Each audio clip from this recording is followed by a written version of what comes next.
Chapitre 2. Récit de Marthe d'Outrelot, 40 ans, mère de Yann. Qu'est-ce qu'elle croyait, la Parisienne? Que j'allais y offrir le thé au salon? Qu'on allait grignoter des petits fours? Ça se pointe sans prévenir chez les gens, ça tortille les fesses et ça vient vous faire la leçon? Si seulement cet abruti de Cornio y avait arraché un beefsteak au mollet, mais il faisait qu'aboyer cette japette. J'ai fini par y envoyer la poêle sur le museau pour le faire taire. Failli attraper la fille, c'est pas passé loin, dommage. Il avait pas l'air bien, qu'elle a dit cette moreuse. Pas l'air bien. Pauvre petit chéri, va. Ça fait 10 ans qu'il a pas l'air bien. Il fait ça pour emmerder le monde, juste pour nous rendre la vie impossible. Qu'est-ce qu'ils ont tous à le plaindre, celui-ci? À cause que c'est un avorton? S'il se comportait comme les autres, on le traiterait comme les autres, tout avorton qu'il est. Mais il faut qu'il frime avec ses airs de « je sais tout, je dirai rien ». Il a une langue, non? Je l'ai fait complet tout comme ses frères. Alors pourquoi qu'il s'acharne à rien dire, hein? Qu'est-ce qu'il nous reproche à la fin? Je l'ai mis au monde tout pareil que les autres. C'est ma faute s'il est arrivé tout seul? Et gros comme un poing? Après ses frères qui se sortaient par deux et qui faisaient leurs 8 bonnes livres d'unité, je me suis pas senti de le faire. C'est comme si j'avais pondu un œuf parole. Mais bon, on l'a gardé. Des fois qu'il servirait à des trucs qu'on pense pas rapport à sa taille, qu'on s'est dit. Passer dans des endroits où ce que les autres passent pas. Trier des choses petites. Est-ce qu'on savait? La nature nous avait couillonné une fois, peut-être qu'elle allait se rattraper par la suite. Alors on n'a pas patienté. C'est pas pour ce qui nous coûtait à manger. Eh ben pour déchanter, on a déchanté. Figurez-vous que monsieur veut faire le savant. Je le comprends d'un côté. Ça fatigue pas et ça fait moins d'ampoules aux mains. Ça l'a pris à 5 ans par là, quand on l'a envoyé à l'école, rapport aux allocations. Ses frères y allaient déjà, mais eux, au moins, ils se mêlaient pas d'apprendre. Lui, ça y a plu, et pas qu'un peu. Et il s'est pas privé de le montrer. Manière de nous indiquer qu'on était des imbéciles, sans doute. On a supporté ça trop longtemps, son cirque. Les nez dans le cahier, l'écriture soignée en tirant la langue et compagnie. Jusqu'au jour où il a répondu à d'Outrelot. C'était pour les foins. Il avait 7 ou 8 ans, je sais plus, je tiens plus à les comptes. De toute façon, il n'était pas plus haut que l'année d'avant, ça j'en suis sûr. Il y a des moments où je me demande même s'il rapetisserait pas par hasard.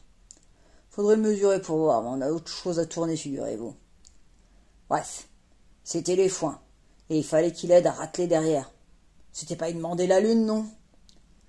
Eh ben, il n'a pas bougé ses fesses. Il a montré son cahier, façon de dire. J'y vais pas, j'ai du travail. Monsieur avait mieux à faire, n'est-ce pas? D'Outrelot, ça y a pas plu.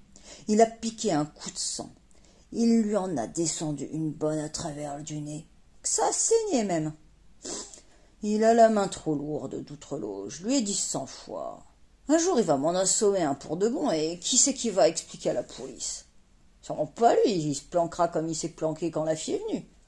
Il est pas causant, d'Outrelot. Quand il y a du monde, il décarpille, là, et il me laisse toute seule pour faire la dame. Moi, j'ai la main leste.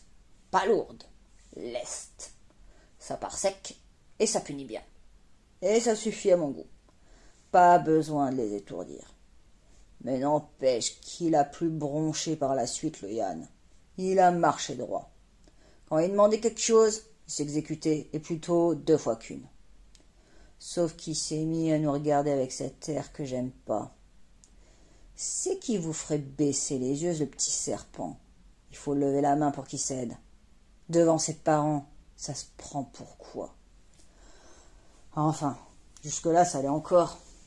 Mais voilà quand il va au collège à présent, et qu'il nous ramène des compliments, le monsieur.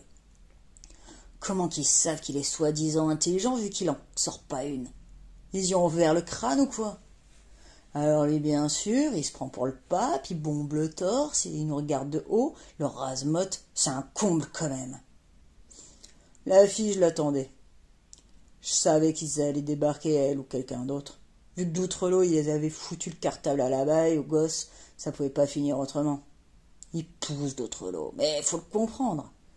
4 fois qu'on l'appelait le gosse pour venir manger la soupe. Et lui à la fenêtre, le nez dans son bouquin, il bougeait toujours pas. Alors v'là mon Doutrelot qui se lève d'un coup. Il n'a pas cogné, cette fois pas du tout. Il s'est levé, calme s'il allait pisser. Calme comme s'il allait pisser. Il a pris le cahier, le livre, enfin tout le barda. Il a foutu dans le cartable, tranquille, comme Baptiste, sans gueuler ni rien. Il est sorti, on l'a vu marcher vers le puits. On a entendu plouf, terminé. Il est revenu, il a fini sa soupe. Le gosse, il a pas moufté. Il a tout laissé faire. Il a continué un moment à regarder la table, là où il y avait le livre, et que maintenant il n'y avait plus rien. Et puis il est parti se coucher tout droit, comme si rien s'était passé. Au passage, je lui ai demandé s'il voulait un bout de pain, vu qu'il n'avait pas mangé sa soupe. Ah, c'est vrai, on a beau dire, une mère reste une mère. Eh ben, il m'est passé devant sans lever le nez, comme si j'avais été corneau qui y aurait aboyé dessus après. Soyez bonne, tiens. Ça m'a bien puni, allez.